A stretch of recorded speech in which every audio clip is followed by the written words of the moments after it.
பிற்கால சோழர்கள் அப்படின்னு நம்மளுக்கு சொல்லிட்டாலே ரொம்ப எளிதில் நம்மளுக்கு தெரியக்கூடிய அரசர்கள் யார் அப்படின்னு பார்த்தீங்கன்னா ராஜராஜ சோழனும் அவருடைய மகனான ராஜேந்திர சோழனும் தான் நம்மளுக்கு எளிதில் நினைவுக்கு வரக்கூடிய அரசர்கள். ஏன் மற்ற சோழர்கள் இருந்தாலும் இவங்க மட்டும் நம்மளுக்கு நினைவுக்கு வர்றாங்க அப்படின்னு பார்த்தா, சோழ அரசு அப்படிங்கிற ஒரு நிலையிலிருந்து சோழ பேரரசு அப்படிங்கிற ஒரு நிலைக்கு இவங்க 2 பேருடைய காலகட்டத்தில் தான் சோழ அரசு சோழ பேரரசாக மாறுறத பார்க்க முடியுது. ஏறத்தாழ இந்தியா முழுக்க இவங்களுடைய ஆளுகைக்கு கீழே இருந்தது அப்படிங்கிறத இவங்க வென்ற இடங்களை நம்ம பார்க்கும் பொழுதே ரொம்ப எளிதாக நம்ம தெரிஞ்சுக்க முடியுது. இந்தியா மட்டுமல்லாமல் ராஜேந்திர சோழன் பார்த்தீங்கன்னா கடாரத்தை தன்னுடைய ஆட்சி கீழே கொண்டு வர்றாரு. அப்படி நிறைய நிலப்பரப்புகளை தங்களுடைய ஆளுகைக்கு கீழே கொண்டு வந்ததால தான் இவங்க இன்னைக்குமே நம்மளுடைய ஒரு நினைவு கூறக்கூடிய ஒரு சிறப்பான சோழ அரசராக அறியப்படுறாங்க.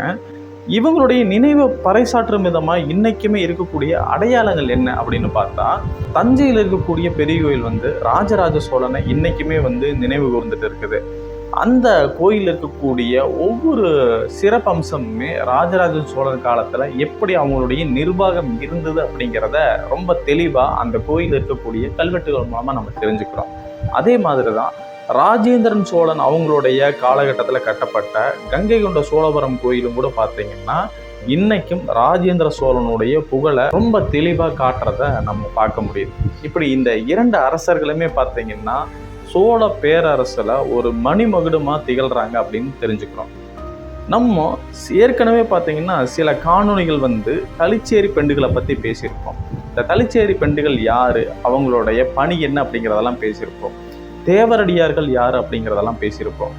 இப்போ இந்த 2 பேரையும் எதற்கு ராஜராஜ சோழனையும் ராஜேந்திர சோழனையும் பற்றி பேசும்போது சொல்கிறேன் அப்படின்னு பார்த்தீங்கன்னா, இன்றைக்கி பேச போகிறதே அதை பற்றி தான் பேச போகிறோம். நம்ம இந்த ராஜராஜ சோழனுடைய மகனான ராஜேந்திர சோழன் ஒரு ஆடல் பெண், அதாவது ஒரு தேவரடியார் மேலே ஒரு பற்று கொள்றாரு. அது காதல் என்று சொல்லலாம், அல்லது அன்பு அல்லது பாசம் அப்படின்னு நம்ம சொல்லலாம். ஏதாவது இருந்தாலும் சரி, ஆனால் ஒரு தேவரடியார் மேலே அவர் வச்சிருந்த ஒரு பற்று அவங்களுடைய ஆணைக்கு இணங்கி ஒரு கோயிலை கட்டி எழுப்புறாரு நம்ம இன்னைக்கு பேசக்கூடிய ராஜேந்திர சோழன் அவர்கள்.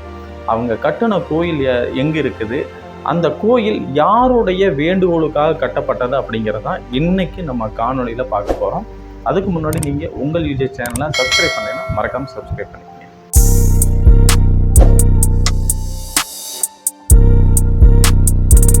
ராஜேந்திர சோழன் அப்படின்னு சொல்லிட்டாலே கடாரம் கொண்டான், கங்கை கொண்டான் அப்படின்னு சொல்லிட்டு அவர் அவருடைய ஆட்சி காலத்தில் வென்ற ஊர்கள் தான் இன்னைக்கு நம்மளுக்கு நினைவு கூற செய்யுது. அப்படி ஒரு சிறப்பான பேரரசர், ரொம்ப வலிமையான பேரரசர். ராஜராஜன் சோழன் வென்ற ஒவ்வொரு வெற்றிக்கும் இந்த ராஜேந்திர சோழன் தான் பின்னாடி இருந்தார் அப்படிங்கிறத அவருடைய ஒவ்வொரு கல்வெட்டுலையும் அவருடைய பின்புலத்தை நம்ம ஆராயும் பொழுதே நம்ம தெரிஞ்சுக்க முடியுது. அப்படி ராஜராஜ சோழனுக்கு ஒரு தூணா இருந்தவர் இந்த ராஜேந்திர சோழன். அவருடைய ஆட்சி காலத்திலையும் பார்த்தீங்கன்னா ஏராளமான நிலப்பரப்பை சோழ பேரரசு கீழே கொண்டு வர்றதும் பார்த்தீங்கன்னா ராஜேந்திர சோழன் எவ்வளவு ஒரு வலிமையான பேரரசன் அப்படிங்கிறத நம்ம தெரிஞ்சுக்கிறோம்.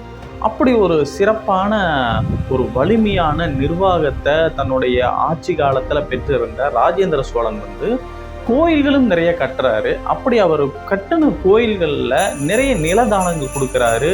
நிறைய பொண்ணும் பொருளும் கொடுத்து அந்த கோயில் பணிகளில் தன்னை ஈடுபடுத்திக்கிறார். அது ஒவ்வொரு கோயிலையும் கிடைக்கக்கூடிய கல்வெட்டுகள் மூலமாக நம்ம தெரிஞ்சுக்கிறோம். இவருக்கு மனைவி இருந்தாலும் சில கல்வெட்டுகள் என்ன சொல்லுது அப்படின்னு பார்த்தீங்கன்னா, இவர் ஒரு அணுக்கியரான ஒரு நடனமங்கை, அதாவது அணுக்கியரன் அப்படின்னு என்ன சொல்கிறாங்கன்னா காதலி அப்படிங்கிற ஒரு பொருளில் சொல்கிறாங்க. இது நான் சொல்கிறது ஒரு பத்திரிகை செய்தியோடைய அடிப்படையில் சொல்கிறேன். அந்த அணுக்கியர் மேலே கொண்ட ஒரு பற்றால செங்கல் கோயிலாக இருந்த ஒரு கோயிலை கற்கோவிலாக கட்டி புதுப்பிக்கிறாரு அப்படிங்கிற ஒரு தகவல் கிடைக்குது.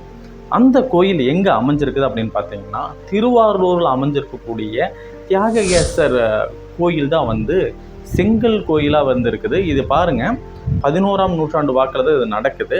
இந்த காலகட்டத்தில் அந்த திருவாரூர் தியாகேசருடைய கோயில் செங்கல் கோயிலாக இருக்குது. அந்த கோயிலை தான் இவர் கற்கோயிலாக கட்டுறாரு. இவர் எந்த காலகட்டத்திலிருந்து சோழ நாட்டை தன்னுடைய ஆட்சியின் கீழே வந்து நடத்திட்டு வர்றாருன்னு பார்த்தீங்கன்னா கிபி 1012 1044 வரைக்கும் இவர் தான் வந்து சோழ நாட்டை ஆண்டுட்டு வர்றாரு. இவருடைய ஆட்சி ஆண்டான 16ஆம் ஆட்சி ஆண்டில் தான் வந்து இந்த கோயில் வந்து கற்கோவிலாக மாற்றப்படுது அப்படிங்கிற தகவல் கிடைக்குது. இந்த கோயில் பார்த்தீங்கன்னா இவருடைய 16ஆவது ஆட்சி ஆண்டு அப்படின்னு பார்க்கும் பொழுது கிபி 1028 1030 வரைக்கும் இந்த கோயிலை வந்து கட்டுறாரு. கிட்டத்தட்ட 2 வருடங்கள் வந்து இந்த கோயிலுக்கான பணிகள் நடக்குது. சரி, யாருக்காக வந்து கட்டுறாரு? நம்ம சொல்லிட்டோம், ஒரு ஆடல் புரியக்கூடிய ஒரு பெண் அப்படின்ட்டோம், தேவரடியார் அப்படின்னு சொல்லிட்டோம். ஏன்னா இறைவனுக்கு வந்து பணிபுரியக்கூடிய பெண்களை வந்து தேவரடியார் அப்படின்னு அந்த காலத்தில் அழைக்கிறத வழக்கமாக இருக்குது. அது மட்டும் இல்லாமல் கோயில்களில் நடனம் புரியக்கூடிய பெண்களை வந்து தளிச்சேரி பெண்கள் அப்படின்னு அழைக்கிறது வந்து வழக்கம் இருக்குது. அதை வந்து நம்ம ஏற்கனவே ஒரு காணொலியில் பார்த்துருக்குறோம், நம்ம போட்டிருக்கிறோம். அந்த காணொலி நீங்கள் பாருங்கள். தஞ்சை பெரிய கோயில் இந்த கல்வெட்டுகள் இந்த தளிச்சேரி பெண்களை பற்றி என்ன குறிப்பிடுது அப்படிங்கிறத அதில் தெளிவாக குறிப்பிட்டிருக்கிறோம். இப்போ இந்த பெண் யார் அப்படின்னு பார்த்தீங்கன்னா பறவை நங்கை அப்படிங்கிற ஒரு ஆடல் பெண் மேலதான் வந்து ராஜேந்திர சோழன் பற்று கொண்டிருக்கிறாரு. அந்த பற்றின் காரணமாக தான் வந்து இந்த தியாககேசர் கோயிலை வந்து கற்கோயிலாக மாத்துறாரு. இது எப்போ நடக்குது? 1030 இந்த கோயிலுடைய பணிகள் வந்து கட்டி முடிக்கப்படுது. அதற்கப்புறம் இந்த கோயிலுக்கான குடமுழுக்கு நடக்க ஆரம்பிக்குது. இந்த குடமுழுக்கு நடக்கும் பொழுது நம்ம ராஜேந்திர சோழன் என்ன பண்ணுறாருன்னா இந்த பறவை நங்கை அவங்கள வந்து தன் அருகில் அமர்த்தி தேரில் வந்து பவனி வர்றாரு அப்படின்ட்டு கல்வெட்டுகள் சொல்லுது.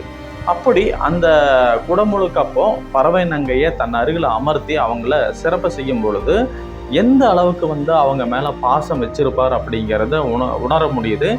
சரி, ராஜேந்திர சோழனுக்கு ஒரு பாசம் வரலாம், ஒரு காதல் வரலாம் அப்படின்னலாம் இருந்தாலும் அவருடைய மகன்களும் பார்த்தீங்கன்னா இந்த பறவை நங்கை மேலே இருந்த தன்னுடைய தந்தை வச்சிருந்த காதலை மதிச்சிருக்கிறாங்க அப்படிங்கிறத பின்னால இவருடைய மகன்கள் வந்து இவங்க இருவருக்கும் வந்து திருமேனிகள் செஞ்சு அவங்களையும் வழிபட்டுட்டு இருந்ததை கல்வெட்டுக்கள் மூலமாக தெரிஞ்சுக்கிறோம். இன்றைக்குமே பார்த்தீங்கன்னா இவங்களுடைய சிலைகள் வந்து இந்த தியாககேசர் கோயில்லையும் இருக்கிறத பார்க்க முடியுது. அதே மாதிரி பறவை ஈஸ்வரமுடையார் அப்படிங்கிற ஒரு கோயில்லையும் வந்து நம்ம இவங்களுடைய சிற்பங்கள் இருப்பதை பார்க்குறோம். இவங்க என்ன பண்ணுறாங்கன்னா அந்த குடமுழுக்கு நாள் அன்னைக்கு வந்து இந்த கோயிலுக்கு தேவையான அனைத்து பொருள்களும் தர்றாங்க. குத்து விளக்குகள் தர்றாங்க, மாணிக்க கற்கள் தர்றாங்க, பொன்னும் பொருளும் தர்றாங்க. அதே மாதிரி பார்த்தீங்கன்னா கோயிலுக்கு தங்க தகடுகள் வந்து போர்த்துறாங்க. கோபுரத்துக்கும் அதே மாதிரி வெளிப்புற கோபுரத்துக்கும் பூசுறாங்க. அதே மாதிரி உள்புறத்துலையும் வந்து பார்த்தீங்கன்னா கருவறைக்கு வெளியே இருக்கக்கூடிய அந்த கதவுகளில் செம்பாலான தகடுகள் வந்து போர்த்துறாங்க. அந்த முகப்பு புறத்தில் இருக்கக்கூடிய அந்த தூண்களுக்கும் செம்பாலான தகடுகள் வந்து பொறுத்துறாங்க. அந்த அளவுக்கு கோயிலுக்கு தேவையான அனைத்து வசதிகளையும் ராஜேந்திர சோழன் செய்கிறாரு. யாருக்காக? தன்னுடைய காதலி அப்படின்னு சொல்லக்கூடிய அணுக்கியர், ஓகேங்களா, இவங்களுக்காக தான் வந்து இந்த கோயிலை கற்றளியாக எடுப்பித்து அந்த கோயிலுக்கு குடமுழுக்கு நடத்துகிறாங்க. இப்போது அந்த குடமுழுக்கு நாளில் ஒரு குத்து விளக்கு வந்து எரியுது. அந்த குத்து விளக்கு கிட்ட வந்து இவங்க 2 பேரும் நின்று வழிபடுறாங்க. அதை வந்து அங்கே இருக்கக்கூடிய ஒரு கல்வெட்டு உறுதிப்படுத்துது. அது என்ன சொல்லுது அப்படிங்கிறத இப்போ நம்ம படிக்கிறேன்.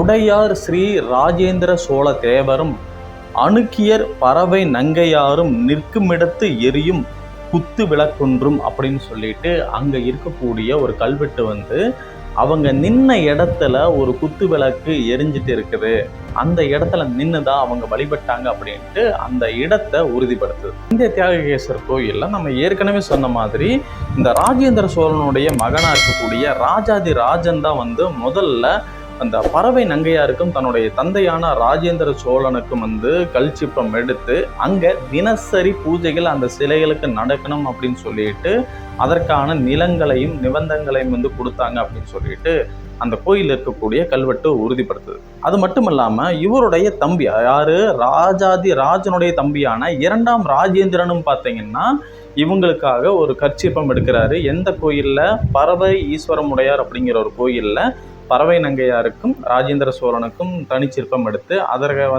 அதற்கு தனியாக பூஜை நடக்கணும்னு சொல்லிட்டு அவருமே வந்து அந்த 2 பேரையும் வந்து கௌரவம் பண்ணுறாரு.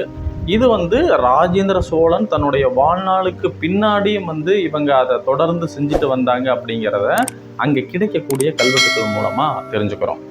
இதற்காக அவங்க என்ன பண்ணுறாங்கன்னா, இவங்க 2 பேருடைய பிறந்த நாள்லையும் விழாக்கள் எடுக்க சொல்கிறாங்க அப்படிங்கிறத அந்த கல்வெட்டுக்கள் மூலமாக நம்ம தெரிஞ்சுக்கிறோம். சரி, இவங்க 2 பேரும் அவங்களுடைய மகன்கள் அதனால் செய்கிறாங்க. ஆனால் அவருடைய பேரனாக இருக்கக்கூடிய அதிராஜேந்திரனும் அதே மாதிரி குலோத்துங்க சோழனும் பார்த்தீங்கன்னா இவங்க 2 பேருக்கும் நடக்கக்கூடிய அந்த பிறந்த நாள் விழாவை கொண்டாட செஞ்சாங்க. இவங்க 2 பேர்த்துக்கும் அந்த சிலைகளுக்கு தொடர்ந்து பூஜைகள் செஞ்சுட்டு வர சொன்னாங்க அப்படிங்கிறத அங்கே கிடைக்கக்கூடிய கல்வெட்டுகள் நம்மளுக்கு அவங்களுடைய பேரன்களும் இவங்களை மதித்து போற்றுனாங்க அப்படிங்கிறத நம்ம தெரிஞ்சுக்கிறோம். இப்படி தான் தேவரடியார் அப்படிங்கிறவங்க அந்த காலத்தில் ஒரு இழிநிலை இல்லை, ஒரு அரசனே அவங்க மேலே பற்றுக்கொள்ள வைக்கக்கூடிய நிலையில தான் அந்த காலத்தில் இருந்திருக்கிறாங்க. அதனால் எந்த ஒரு சூழ்நிலையிலையும் முன்னொரு காலத்தில் தேவரடியார் அப்படிங்கிறவங்க மதிக்கக்கூடிய இடத்துல தான் இருந்தாங்க அப்படிங்கிறத இந்த ஒரு சம்பவம் மூலமாக நம்ம தெரிஞ்சுக்கிறோம். மீண்டும் அடுத்த காணொளியில் மற்றும் ஒரு தகவலோடு உங்களை சந்திக்கிறேன். நன்றி, வணக்கம்.